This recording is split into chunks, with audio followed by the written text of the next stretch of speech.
certinho aqui. Vamos fazer uma pequena prece, tá? E aí, em seguida, a gente hoje vai começar, que a gente tem bastante assunto aí para comentar, tá bom? Então, vamos aproveitar que a gente está unidos pelos nossos pensamentos e também os sentimentos que possuímos e rogar a Deus, que é o nosso Pai, Jesus, o Mestre querido, aos bondosos amigos, mentores espirituais que nos protegem e guiam, aos mentores de todo o movimento espírita do Brasil inteiro, a nossa gratidão, a gratidão por estarmos encarnados, por estarmos aqui dividindo os nossos conhecimentos, a gratidão por estarmos reunidos de alguma forma. Que essa paz e esse teu amor fiquem entre nós e também possa ir ao encontro de todos aqueles que passam pelos nossos pensamentos nesse momento. Gratidão, Senhor, que assim seja. Bom, Graças a Deus. Boa noite a todos que chegaram aí, que agora eu perdi, eu não vejo. Boa noite, Miriam. O título do nosso capítulo de hoje, que é o número 11, é o desdobramento em serviço. Então, a gente vai ver mais um processo, boa noite, Regina, mais um processo de desdobramento, e a gente vai conversar um pouquinho. Mas antes disso, a gente havia comentado na última aula, quando a gente estava juntos aqui, porque semana passada não, mas a gente falou sobre as obras da Ivone Pereira, né? E eu havia falado que, assim, foi uma coisa rápida, né? Que a maioria das obras dela haviam sido produzidas por emancipação ou desdobramento. Mas uma parte delas também foi psicografada, então é preciso que a gente faça esse à parte, né, já que o outro vídeo ficou dessa forma, para aqueles que não assistem a aula com a gente, mas que depois vão ouvir, está no canal nosso lá do YouTube, possam ter essa informação também. E aí, a gente vai vendo que as principais obras delas psicografadas foram essas: Memórias Suicidas, Voragem do Pecado, Cavaleiro de Lumière, O Drama de Bretanha e Sublimação. E outras que foram em desdobramentos, Recordações da Mediunidade, que foi o capítulo, acho que se não me engano, 8, que nós falamos muito sobre desdobramento, mas o livro todo vai se falar muito sobre a mediunidade em si, da Ivone Pereira, Devassando o Invisível, A Luz do Consolador. Porém, tem uma observação aqui que é de suma importância, que alguns estudiosos dizem que, principalmente o livro Memórias de um Suicida, que é dado como psicografia, mas é uma mistura, sabe? A gente vai ver que nas obras dela é difícil traçar uma linha exata onde que a mediunidade, psicografia ou de emancipação da alma acontecem. Então, ali, Memórias do Suicida diz que é um livro que é bastante marcado por essas duas faculdades mediúnicas da médium. Então, isso aqui foi só para fazer um complemento, tá? Porque é de suma importância a gente não deixar as coisas que ficaram um pouco claras para trás, tá? E vamos lá. Antes da gente adentrar o capítulo hoje, 11, Desdobramento em Serviço, a gente tem que relembrar um pouquinho os integrantes dessa reunião mediúnica aqui na Terra, porque esse livro é embasado numa reunião mediúnica num período de uma semana, mais ou menos.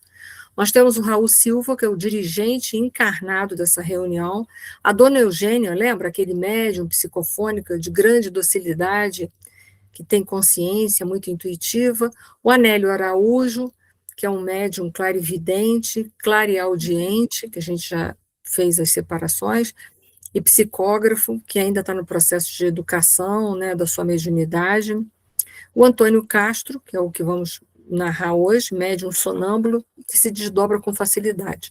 Dona Celina, médium clarividente, clareaudiente e de incorporação sonambúlica, que a gente também já viu isso. O Clementino, que é o dirigente espiritual, esse está único desencarnado, tá? Só para a gente relembrar um pouco dos integrantes dessa reunião, não só os encarnados, mas o dirigente, que é o Clementino, que está desencarnado. O caso hoje em questão é o caso do Antônio Castro, que a gente vai ver que aproximou-se dele o irmão Clementino e começou a aplicar passe nele, né, magnetizar ele, ao longo de chakras e tudo mais. E aí, então, o Antônio Castro ele adormeceu bem devagar e começou os membros ficarem um pouco mais enrijecidos, e ele sai do corpo em serviço. Então, isso aqui é só para a gente relembrar as gradações da emancipação da alma. Tem alguém aí com algum microfone ligado, eu não sei quem é, mas eu peço a gentileza de desativar o som. Nós temos o sono, que a gente coloca como um estágio inicial. Boa noite, Ricardo. Como um estágio inicial de emancipação ou de desdobramento, que a gente pode colocar ele como um estado de pouco desprendimento, ou até bastante, né? Então, entenda, todos esses estados de emancipação, eles têm nuances, eles têm graus. Você imagina, eu posso, durante o sono, me desprender do corpo e ficar dentro da minha casa ali, ou muito perto do meu corpo o tempo todo.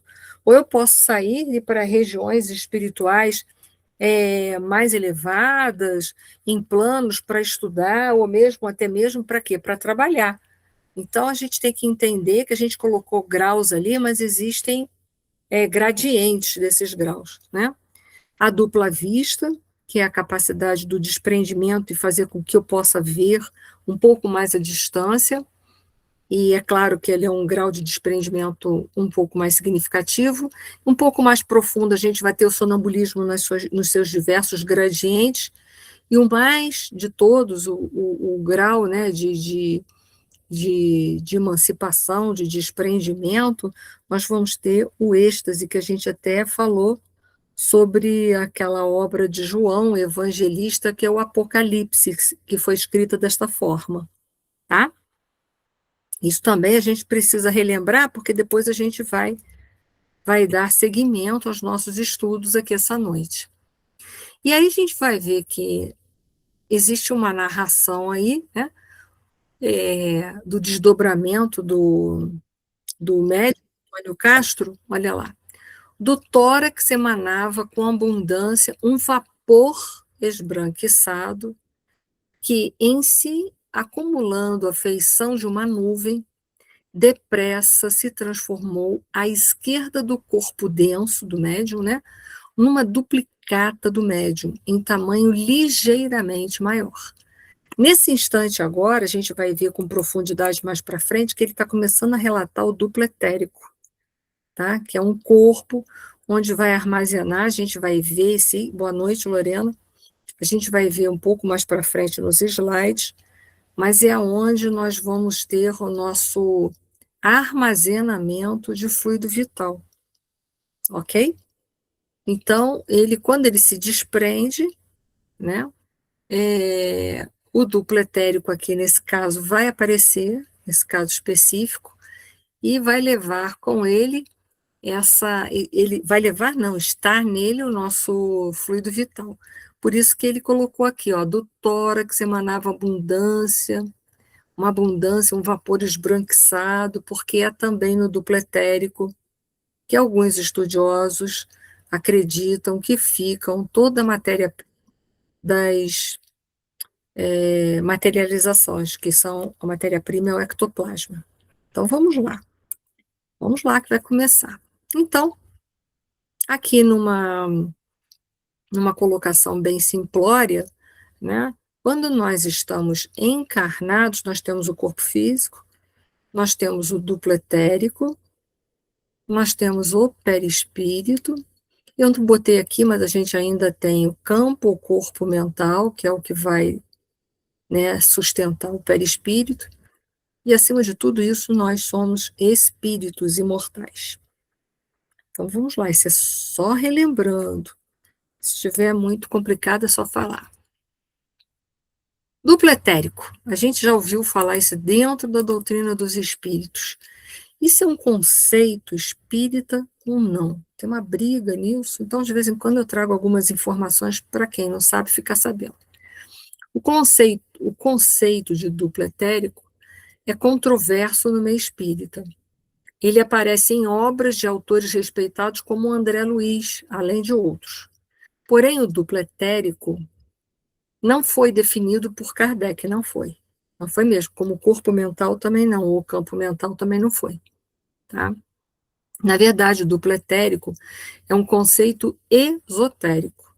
Ele é chamado de língua charira, ou charira, não sei, e significa, na teosofia, o terceiro princípio da constituição centenária do homem, que é levemente mais etéreo que o corpo físico. Segundo a teosofia, ele permeia todo o corpo humano, sendo um molde de todos os órgãos, artérias e nervos. Então, ele é um corpo mais próximo do nosso corpo físico. Então, é claro, né, que ele vai guardar nessa face dele, que na verdade ele chama duplo etérico, porque na face em que ele está mais em contato com o corpo físico, ele é mais denso. E na outra face em que ele está em contato mais com o perispírito, ele é matéria mais rarefeita. Isso é importante vocês saberem também, tá? Então, é claro que ele vai trazer toda a forma do corpo humano, como o perispírito também, sendo que o perispírito é o molde, o duplo etérico é apenas o quê? Ele é algo que foi projetado, formado pelo perispírito. Foi? Então, vou seguir mais um pouquinho.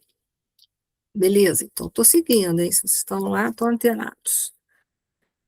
À medida que se desenvolve e se aprimora fisiologicamente a estrutura corpórea em formação, sob o impulso automático do perispírito, porque é ele que dá todas as coordenadas, né, do reencarnante, contingentes de energia vital, também qualificada como princípio vital, resultado da ação do corpo espiritual, que é o perispírito, sobre os elementos físicos, né, sobre as primeiras células que ali estão se formando, não só são canalizadas a consolidação do novo organismo, né, do novo corpo físico, como são aglutinados em uma outra estrutura que vai servir de verdadeiro reservatório de vitalidade, necessário durante a vida física, a reposição de energias gastas ou perdidas da onde? Do corpo físico, né?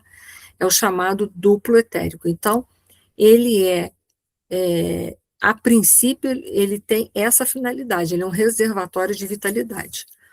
Aqui em cima, né, a gente usou dois termos, né, energia vital, o princípio vital, e aí a gente quer saber se existe uma diferença entre fluido vital ou princípio vital ou energia vital. Então vamos lá, isso também está nas obras básicas.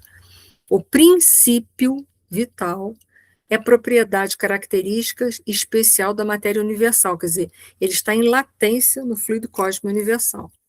E fluido vital é a porção ou quantidade de uma das modificações do fluido universal que contém o princípio vital.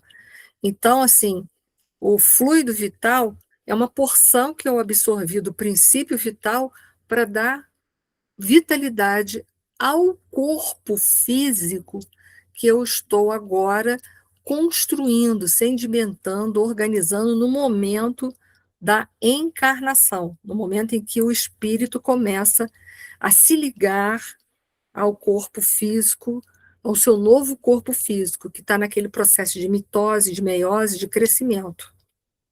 Ok? Se não tiver, tem que falar, hein, que eu vou seguindo, eu vou acreditando que vocês estão entendendo.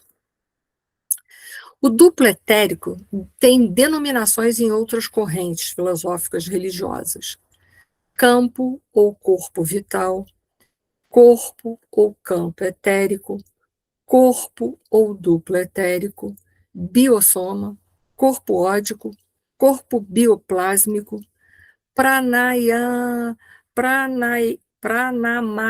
kosha, veículo do prana nos hindus. Isso a gente vai encontrar na obra do Perispírito, do Zalmino Zimmermann, que é aquele tijolão que vocês falam, tá? No capítulo número 6. Então, em cada cultura, ele vai receber um nome diferenciado.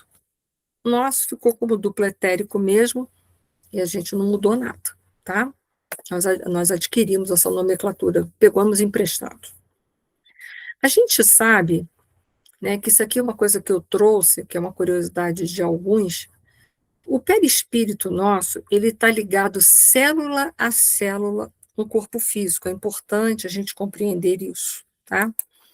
Porque quando a gente começa no processo de reencarnação, né, que a gente começa a modelar o nosso corpo físico, a gente sabe que no início são duas células, né? É uma célula do pai, uma célula da mãe, e ali a gente, quando as duas se unem, começa o processo de ligação do espírito.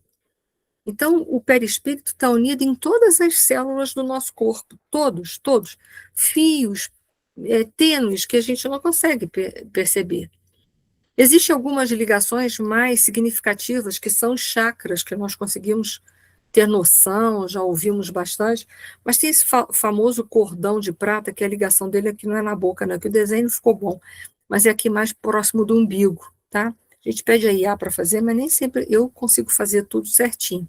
Eu acho que nem é o problema da IA, é um problema de quem manda fazer, sabe? Mas tudo bem, a gente vai tentando, tá?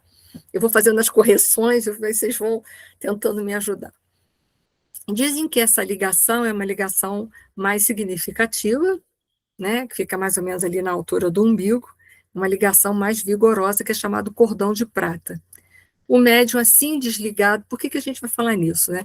O médium assim desligado do veículo carnal afastou-se 2 passos, deixando-se ver o cordão vaporoso que o prendia ao campo somático.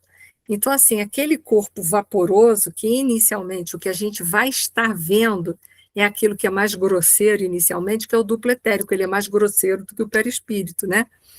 Então, ele disse que estava ligado por um cordão vaporoso. Esse cordão vaporoso é aquilo que vocês já escutaram por aí falar que era o cordão de prata, que não fica ligado aqui, eu vou falar, fica mais ligado aqui para a altura do umbigo, tá bom? Então, o André Luiz vai falar sobre esse cordão também. Mas não é que a gente está ligado só por aquilo ali, a gente não está ligado só por ele, a gente está ligado célula a célula. Mas há pontos, né, onde há funções fisiológicas mais intensas e maior aglomerados de amaranhados de nervos, né, de plexos que vão ligarem, manterem órgãos vitais em funcionamento, é mais nessa região aqui. Foi? Passando, hein? Está todo mundo tão silencioso que eu vou levando. Isso aqui é só para dar referência bibliográfica que eu botei aqui sobre a nomenclatura do cordão de prata, obras de André Luiz, que já falou sobre isso, o perispírito Zalmino Zimmermann, que vai trabalhar sobre esses conceitos e falar sobre isso, e o perispíritos e suas modelações do Luiz Gonzaga Pinheiro, também no capítulo 53, vai falar sobre o cordão de prata, tá? Esses 2 livros tem na livraria Oswaldo Cruz, para quem quiser comprar. Foi só para dar referência bibliográfica, porque eu não posso falar as coisas para vocês dizendo, isso é assim, eu tenho que dizer de onde que eu tirei, para vocês terem todo o direito do mundo de ir lá, poder ler e contestar. Vamos dar sequência à obra. A imagem ali, o duplo etérico, enquanto o equipamento fisiológico descansava imóvel, Castro, lembra que é o médium, o Antônio Castro, tateante e assombrado, surgia junto de nós numa cópia estranha de si mesmo, porquanto, além de ser maior do que ele, em sua configuração exterior, apresentava-se azulada à direita, que aqui também saiu errado, saiu à esquerda, mas vamos deixar para lá, azulada à direita, mas depende de quem está olhando, né? Aí é a direita, e alaranjada à esquerda, tá bom? E aí André Luiz ficou curioso de saber o que era aquilo que ele estava vendo no primeiro momento. Mas é que o desdobramento era significativo, o duplo etérico saiu um pouco mais para quê? Para permitir que o corpo físico ficasse mais adormecido. A gente vai ver isso mais para frente. E que o desprendimento pudesse se dar com mais facilidade. Então, o que o André Luiz estava vendo inicialmente não era o que nós chamamos de perispírito, mas sim o duplo etérico. Ok? Lembra que eu falei para vocês que futuramente a gente ia falar do duplo etérico? Chegamos hoje, nós vamos começar a falar sobre isso hoje. Então, vamos lá. Então, o Antônio Castro, ele vai sair aquilo que inicialmente o André Luiz está vendo, e que diz que é um corpo que inicialmente se apresentou para eles maior, e um lado era azul e outro lado era laranja. Esse aí é o duplo etéreo. Então, vamos lá. Verifiquei, então, que desse contato resultou singular diferença. O corpo carnal engolira instintivamente certas faixas de forças que imprimiam manifestas irregularidade ao perispírito, tá? Absorvendo-as de maneira incompreensível para mim. Vou ler de novo. Então, ele se afasta, sai com duplo etéreo. Verifiquei, então, que desse contato resultou singular diferença. O corpo carnal, o corpo de carne que ficou lá, né? No caso, não é na cama, mas lá sentado na cadeira mediúnica, engolira instintivamente certas faixas de força, uma parte desse fluido vital que está onde? No duplo etérico, tinha que ter, porque se não tivesse mais fluido vital no corpo físico, o que ia acontecer com a pessoa? Bye, bye, até a próxima, morte, né? Instintiva certas faixas de forças que imprimiam manifesta irregularidade ao perispírito, absorvendo-as de maneira incompreensível para mim, tá? Desde esse instante, o companheiro, fora do vaso da matéria densa, guardou o porte que lhe era característico. E aí, então, você lembra que ele estava um pouco maior, agora ele está com as características dele do mesmo tamanho. Lembra? Ele sai, fica um pouco deformado, e agora a questão é que ele vai voltar e vai ficar vai ficar parecido com o que ele é na realidade de novo. Foi? Houve o quê? Um ajuste de campos de forças, né? Por quê? Porque ele estava em processo de desdobramento. Quando ele sai com duplo etérico, ele não pode, né? Parte desse fluido vital ali vai junto, né, com o duplo etérico e o perispírito, mas outra parte tem que ficar parte dessa onde? No corpo físico, porque se não ficar nada, é morte. Está desligado, acabou, se foi. E aí ele volta, aquilo é uma adaptação energética. Era agora bem ele mesmo, sem qualquer deformidade, leve e ágil, embora prosseguisse encadeado ao envoltório físico pelo laço aeriforme. Lembra aquele cordão de prata? Aí já ganhou outro nome, né? Que parecia mais adelgaçado, por quê? Porque ele ia se desprender, e mais luminoso, à medida que Castro espírito se movimentava em nosso meio. Então, houve uma adaptação energética, né, daquele fluido vital. O cordão de prata, que ele chamou ali também de laço aeriforme, ficou mais brilhante, mais adelgaçado, quer dizer, porque ele começou a se desprender mais do corpo físico, e parte daquela energia, já que ele não carrega tanto fluido vital, porque o fluido vital é um fluido de uma densidade mais pesada, vai fazer com que facilite ele o quê? A se deslocar de uma forma melhor. Foi? Beleza. É tipo assim, eu fui tirando as mochilas para poder voar, para poder seguir, tá? Vou só colocar aqui as funções do duplo etérico, já que ele hoje já citou o duplo etérico. Sustenta a organização somática, que é o corpo físico, possibilitando que cada célula física receba da respectiva célula psicossômica, sua matriz anatômica e fisiológica, a energia necessária à sua sustentação. Então, isso é de coordenação do perispírito, que manda essa informação para o duplo etérico, que organiza todo o corpo físico em seguida. Veja que a gente tem hierarquias, é assim que funciona. Função: estabelecer a saúde automaticamente, sem interferência da consciência, para a gente não precisar ficar pensando. Distribuidor das energias vitalizantes pelo corpo físico. Então, no comando que ele está do perispírito, ele vai distribuir as energias vitais para todas as partes do corpo físico. E tinha que ser assim, né? Cuidando para que as funções vitais permaneçam equilibradas e o conjunto corporal conserve seu equilíbrio harmônico, que é a homeostasia. Promove, assim, as cicatrizações de ferimentos, a cura de enfermidades localizadas e etc. É bem possível, aí isso é uma tiragem do professor Jorge André, doutor Jorge André, que já desencarnou, né? Que esse campo energético forneça boa parte do ectoplasma, olha só, além de tudo isso, o ectoplasma, substância que se completaria com outros elementos da organização física, principalmente o ATP, resultante do ciclo bioquímico específico de Krebs.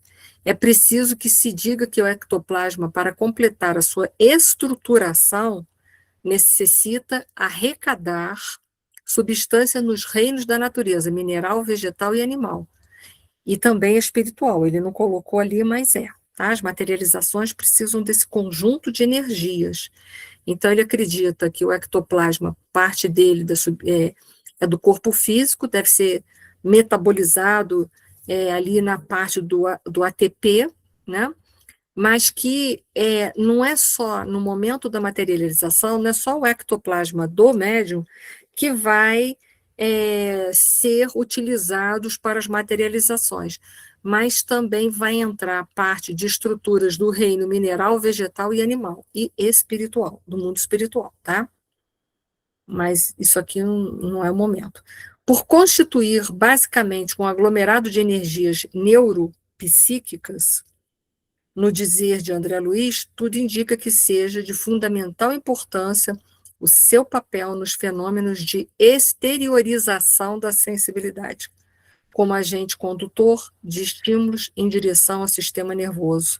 E é verdade, né? Mas não vou entrar em detalhes. E aí a gente vai continuar. Então, o Antônio Castro foi magnetizado por Clementino para que o processo de desdobramento se faça. Por que no sono a gente não precisa de ajuda? Porque é uma faculdade que a gente já domina. Então, no sono, a gente sai e vai aonde a gente tem condições. Aqui, como a faculdade mediúnica foi concedido, provavelmente, esse médium de provas e expiações, ele precisa de uma mãozinha para sair do corpo. Então, ele foi magnetizado por Clementino, e aí a faculdade veio à tona. Tá? Com o auxílio do supervisor, o médium foi convenientemente exteriorizado.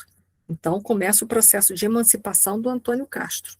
A princípio, seu perispírito ou corpo astral estava revestido com os eflúvios vitais que asseguram o equilíbrio entre a alma e o corpo de carne, conhecidas aqueles, em seu conjunto, como sendo duplo etérico. Por isso que eu falei do duplo etérico. Não disse que a gente ia falar? Formado por emanações neuropsíquicas que pertencem ao campo fisiológico, né? Tanto pelo psiquismo, pela mente, como por quem mais? Pelo próprio corpo físico. E que, por isso mesmo, não conseguem maior afastamento da organização terrestre, destinando-se à desintegração tanto quanto ocorre ao instrumento carnal por ocasião da morte renovadora. Então, quando a gente morre, vai desencarnar, a gente não leva o duplo etérico. O duplo etérico fica aqui.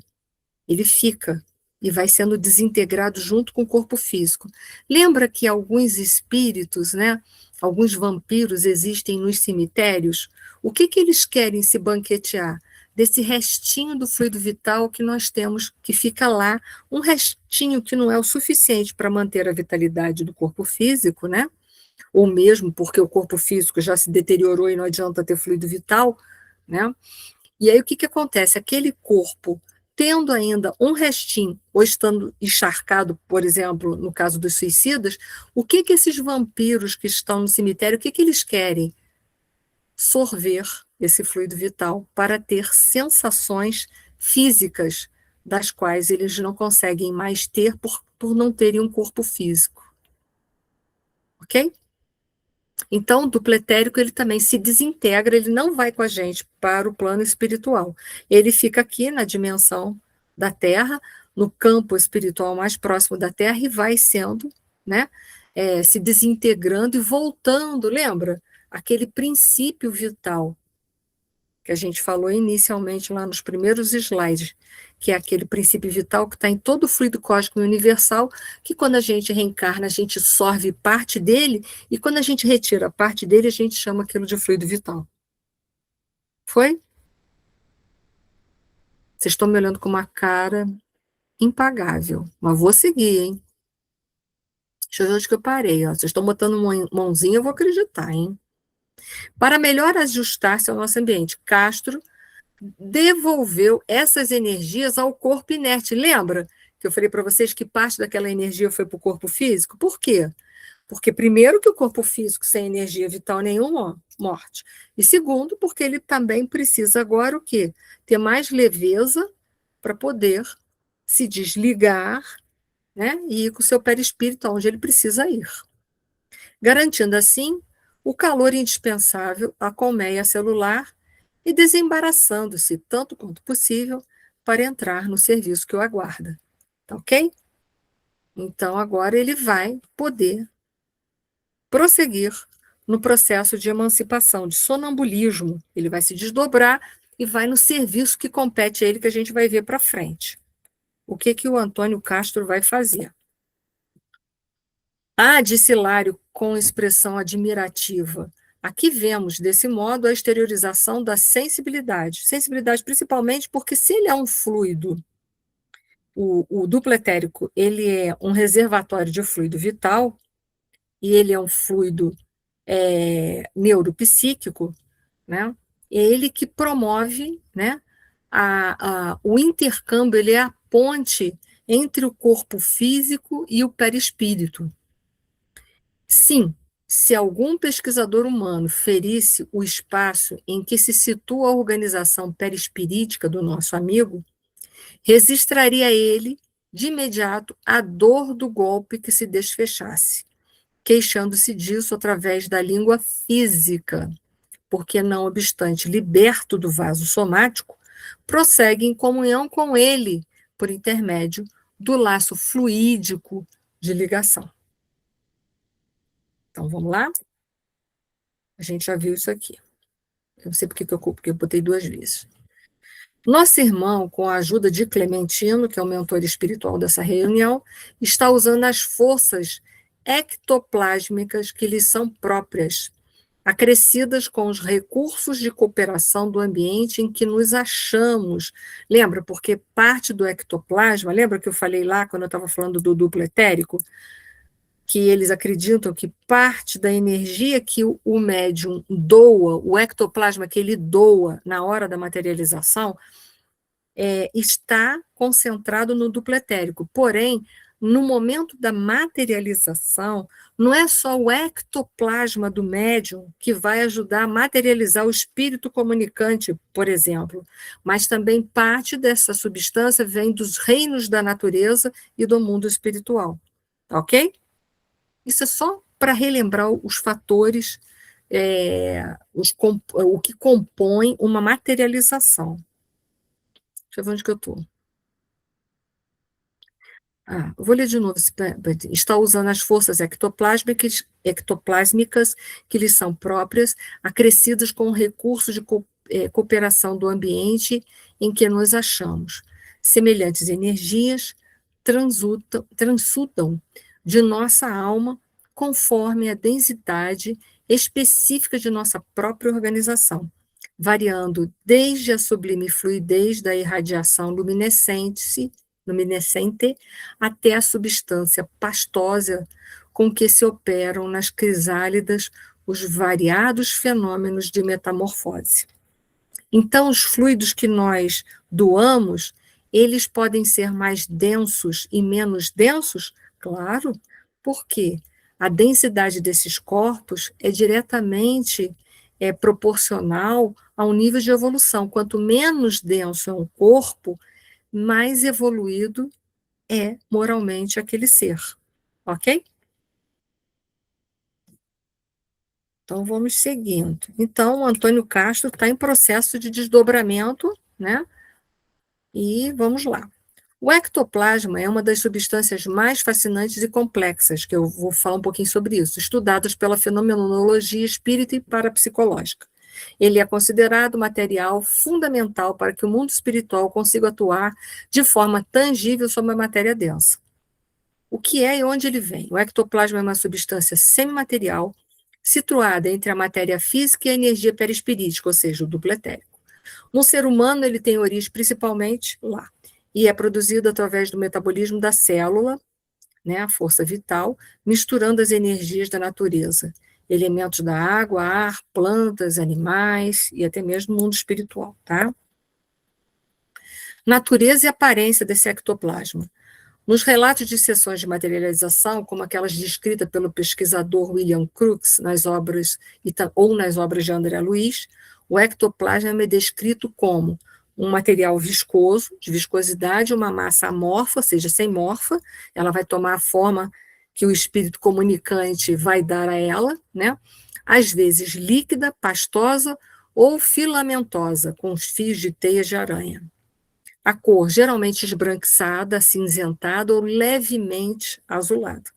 Sensibilidade extremamente sensível à luz, especialmente à luz branca, que pode causar retração violenta e ferir o médium. E ao pensamento dos presentes. Claro, então, o ectoplasma é uma substância muito, como é que a gente fala? Muito plástica, né? Muito moldável ao pensamento. E pode se desintegrar, sofrer mudanças bruscas com luz. Por isso que nos fenômenos de materialização era penumbra, não podia ter muita luz. Na obra principal, Os Domínios da Mediunidade, e dentre outras, acho que já foi, tá.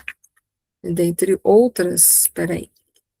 Fluidos A, energias, né? Como é que se forma o ectoplasma? Fluidos A, energias superiores provenientes dos mentores espirituais. B, energias do médios companheiros encarnados, não só, mas daqueles que estão na sessão, as sessões de materialização. Fluido C, energias retiradas da natureza, reino animal, vegetal e mineral. Isso é só para, né? Vamos voltar ao Castro? Vamos voltar ao Castro. 2 guardas aproximaram-se dele e lhe aplicaram à cabeça um capacete em forma de antolhos. Para quê? Porque agora vai começar o processo de desdobramento e o Antônio Castro, ele é um médium ainda pouco experiente. E pode ser que alguma coisa que ele vá ver no meio do caminho possa deixá-lo muito assustado e abatido. Então, o que eles fizeram? Circunscreveram a visão do Antônio Castro para que ele não ficasse impressionado. Isso porque ele ainda é inexperiente, tá? Com o tempo, ele não ia ligar mais para onde ele ia, tá? Para a viagem que fará, avisou-nos o assistente, Castro não deve dispersar a atenção. Incipiente, ou seja, pouco experiente ainda nesse gênero de tarefa, precisa instrumentação adequada para reduzir a própria capacidade de observação, de modo a interferir o menos possível na tarefa a executar, para não ficar impressionado, não dar trabalho e não interferir, e o trabalho poder acontecer naturalmente, fazer o que ele precisa fazer em desdobramento. E a gente vai ver a finalidade, tá bom? Vimos o rapaz plenamente desdobrado, alçar-se ao espaço de mãos dadas com ambos os vigilantes. Então está aqui o Castro, né? Tentei fazer uma imagenzinha. O trio volitou em sentido oblíquo, né? Assim, sob nossa confiante expectação. Desde esse momento, demonstrando manter segura comunhão com o veículo carnal, ouvimos-lo dizer através da boca física. Então, olha que interessante, esse desdobramento se fará. E ele, aonde ele for, ele vai conseguir transmitir de lá, aonde ele está, uma comunicação mediúnica para aquela mesa de mediúnica que está acontecendo ali. Então, o Castro, ele sai em desdobramento, mas é claro que ele se mantém ligado ao corpo físico, ele vai até um plano que possivelmente a gente vai ver que a entidade que lá se encontra não pode vir até eles. E aí o Castro vai colher as informações e vai passar. E aí o corpo dele que está lá, sentadinho numa cadeira, naquela mesa mediúnica, vai começar a transmitir a comunicação. Olha que mediunidade interessante. Seguimos por um trilho estreito e escuro. Isso é para ele não ficar com medo, por isso que os antolhos também, né? E aí ele começa, olha só, apesar de terem diminuído toda a visão dele. Ó, tenho medo, muito medo. Rodrigo e Sérgio, que são os dois que estão segurando ele, amparam-me na excursão. Ampararam-me, né, na excursão, mas sinto receio. Tenho a ideia de que nos achamos em pleno nevoeiro. Então ele estava com medo, né? Apesar de toda a proteção, ele não estava seguro ainda. Estampando no rosto sinais de angústia e estranheza, continuava. Que noite é esta? Por quê? Porque ele estava atravessando as fronteiras do umbral. A escuridão parece pesar sobre nós, com certeza, quanto os planos espirituais, quanto mais próximo da Terra, tem uma densidade maior, é mais materializado, portanto, ele faz a gente sentir mais o peso, o desconforto. Ai de mim, disse o Antônio Castro. Vejo formas desconhecidas agitando-se embaixo sobre nossos pés. Então, vocês já imaginam o que é, né? Quero voltar, quero voltar. Não posso prosseguir, não suporto, não suporto. Ele estava morrendo de medo. Mas Raul, sob a inspiração do mentor da casa, do Clementino, que já sabia que ele passaria por esse desconforto, elevou o padrão vibratório do conjunto numa prece fervorosa em que rogava ao alto forças multiplicadas para o irmão em serviço.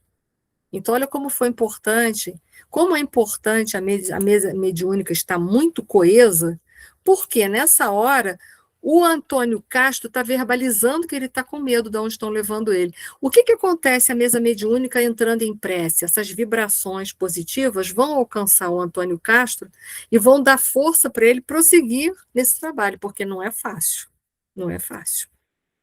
Então, para ver, às vezes as pessoas falam assim, quem não é médium ostensivo assim, que não incorpora, que não faz tudo isso, não é importante. Olha a importância aí de quem ficou. Se não faz a prece, o Antônio Castro não conseguia. A oração do grupo, acompanhando na excursão e transmitida a ele de imediato, constituiu-lhe o abençoado tônico espiritual, deu forças para ele prosseguir e passar por aquela região, porque ele tinha que passar ali, não tinha jeito. E aí, olha só, que alívio, rompemos a barreira das trevas, né? A atmosfera está embalsamada de leve aroma. Brilham as estrelas novamente, quer dizer, ele passou pelaquela região do umbral e chegou a um certo lugar que para ele foi um reconforto. Oh, é a cidade de luz, diz ele. Torres fulgurantes elevam-se para o firmamento. Aí eu tentei fazer lá uma imagem na IA. Estamos penetrando um grande parque. Oh, meu Deus, que vejo aqui a sorrir-me.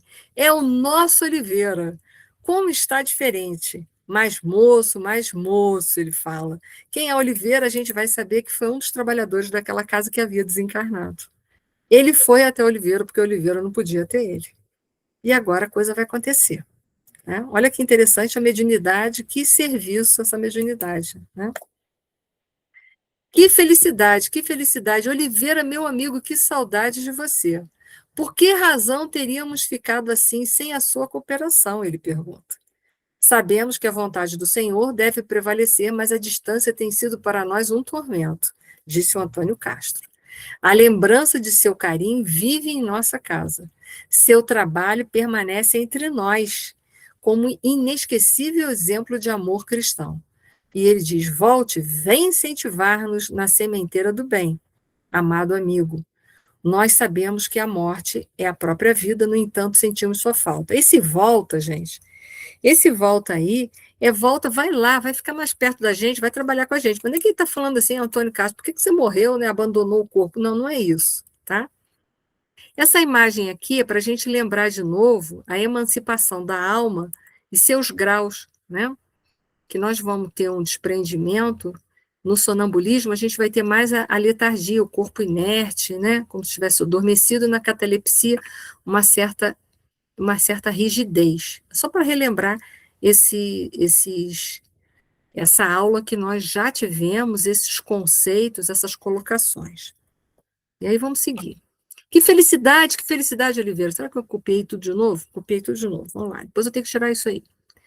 Oliveira foi abnegado trabalhador neste santuário do Evangelho. Quem explicou aqui foi, provavelmente, eu não sei agora quem foi, não lembro, mas deve ter sido o Aulus, né, para eles. Desencarnou há dias, e Castro, com a aquiescência dos orientadores, foi apresentar-lhes as afetuosas saudações dos companheiros. Demorara-se em refazimento ainda, inapto à comunicação mais íntima com os irmãos que ficaram, mas poderá enviar a sua mensagem por intermédio do companheiro que o visita. Então, como ele tinha desencarnado há poucos dias, ainda não estava preparado para tanto, o Antônio Castro foi até ele para ele poder passar a comunicação. Abrace-me sim, querido amigo, prosseguiu Castro com inenarrável inflexão de ternura fraterna. Estou pronto, direi o que você deseja. Fale e repetirei. Olha que bacana, né? E recompondo-se na atitude de quem se devia fazer intermediário digno, modificou a expressão fisionômica, falando cadenciadamente para os circunstantes. Lembra que nesse fenômeno, a psicofonia sonambúlica, na hora que o médium vai passar a comunicação, eu disse para vocês que ela é muito original em todos os sentidos, né? Muda até a fisionomia, às vezes, um pouco. Por quê? Pega um pouco da forma, da fisionomia do espírito comunicante. E, às vezes, até a voz se modifica também. A voz fica muito semelhante ao espírito comunicante, tá? É um tipo de mediunidade muito interessante. Então, vamos lá. Opa, que deixa eu chegar lá no slide de novo. Vamos lá. Ué, acabou? Acabou. Então, foi aqui, tá? Então, partimos aqui, acabou ali o capítulo, tá? O Antônio Castro passou a comunicação, foi por isso que ele foi levado em desdobramento até ao plano espiritual, uma colônia, um posto de socorro, enfim, o desdobramento em serviço era para isso. Para fazer com que o amigo Oliveira, que havia desencarnado há poucos dias, pudesse passar uma mensagem de conforto para todos os trabalhadores que aqui ficaram. Foi para todos? Uma bela mediunidade, quando bem usada, né, disciplinada. O Antônio Castro ainda estava no princípio, ainda educando essa mediunidade, mas tinha um bom coração, era uma pessoa moralizada, com toda certeza, uma pessoa que estava lutando contra as suas animosidades, seus vícios, sem sombra de dúvida. Uma pessoa comum, mas em luta para se transformar num homem de bem. E o Antônio Castro, então, pôde passar a comunicação do Oliveira para eles. O capítulo termina aí. Tá ok? Foi para todos? Falamos a beça. Ainda temos alguns minutos, alguma dúvida sobre o duplo etérico? Pode falar, Rodrigo, primeiro, Rodrigo, depois tem mais uma pessoa. Vai. Eni, boa noite. Boa noite, Rodrigo. Esse processo que eles foram lá encontrar lá, é o mesmo processo que é feito nas cartas consoladoras do Orlando? Que eu saiba, eu não sei se o Orlando vai em desdobramento, não. O que eu sei da mediunidade do Orlando é que é uma mediunidade de psicografia. Eu não sei se o Tá. Orlando, tá? Se o Orlando sai do corpo físico também. Isso é uma coisa que eu não sei te dar essa informação, Rodrigo, infelizmente, tá? Essa mediunidade aqui do nosso amigo, do Antônio Castro, ele sai do corpo físico e vai até as esferas. A gente fala esferas maiores, mas ele poderia, por exemplo, ir no umbral, fazer um socorro a um espírito suicida. Vai depender do quanto que o médium está preparado para esse trabalho. Agora, não sei ele informar se o Orlando, além da psicografia, ele tem essa psicofonia sonambúlica. Isso eu não sei informar. Tá? Desculpa, Entendi. mas eu não tenho essa informação. Ok, obrigado. Nada? Vai, Célia. Não, eu só queria colocar o seguinte: que lindo, né? Que linda que deve ter sido essa reunião, porque não são, né, não são todos ali, pelo menos os outros que eram até mais desenvolvidos, né, digamos assim, por exemplo, mais experientes, não deviam ter esse tipo de mediunidade, né, que ele tinha, apesar dele estar ainda né, iniciante, que nem falou, mas Sim. que coisa bonita, não é? Que coisa... Você vê, e o outro também, o Oliveira, devia ser um espírito mais assim, né, mais burilado, né, mais assim, que ele não estava ainda pronto, mas fizeram questão de ir lá para falar com ele, né, para ele mandar comunicação para eles. Muito bonito, muito interessante. É muito interessante. Né? Eu tive a oportunidade, Célia, de trabalhar numa reunião mediúnica que tinha um médico psicofônico sonambúlico que ia. E ele não ia só em lugares melhores, né? Mas chegou esse médium a ir nos umbrais, a ajudar a espíritos suicidas que estavam ainda naqueles lugares escuros, aquelas cavernas, a se libertar daquela situação. Então, assim, essa mediunidade, assim como o Antônio Castro foi até uma colônia ou um posto de socorro, quero crer que ali era uma colônia espiritual, para não só consolar o amigo, mas para também trazer as palavras de consolo do amigo para a Terra, né? Foi uma coisa de mão dupla, né?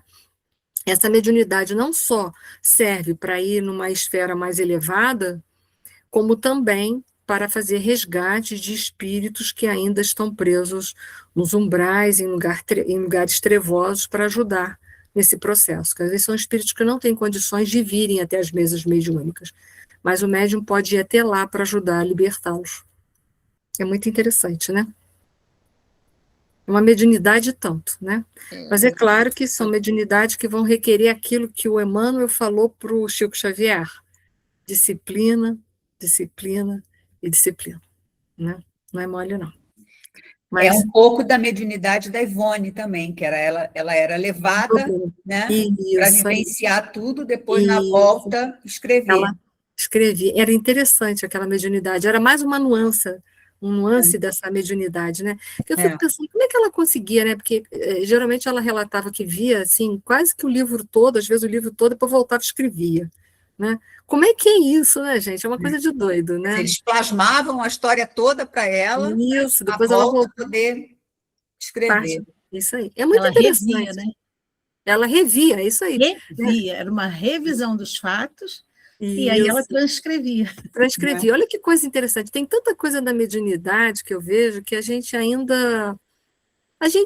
escuta, mas ainda não tem grandes entendimentos sobre isso, né? É verdade.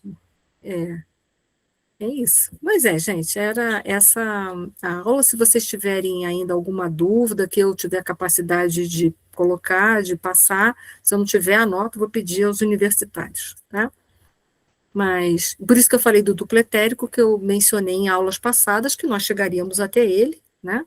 Ele é abordado nas obras de André Luiz, é um corpo importante que nós temos enquanto encarnado, e a gente hoje viu a mecânica, né, de como ele precisa ser preparado para poder ficar, né, e deixar com que o médium possa, com seu perispírito, alçar um voo maior e ir a outras esferas, ou levar consolo, ou prestar socorro, ou mesmo buscar socorro para todos nós, né? Que ali foi uma via de mão dupla. Ele foi levar um pouco do carinho dos amigos, mas também foi passar o carinho do Oliveira, né? O quanto que Oliveira era agradecido a todos os seus companheiros que estavam na Terra.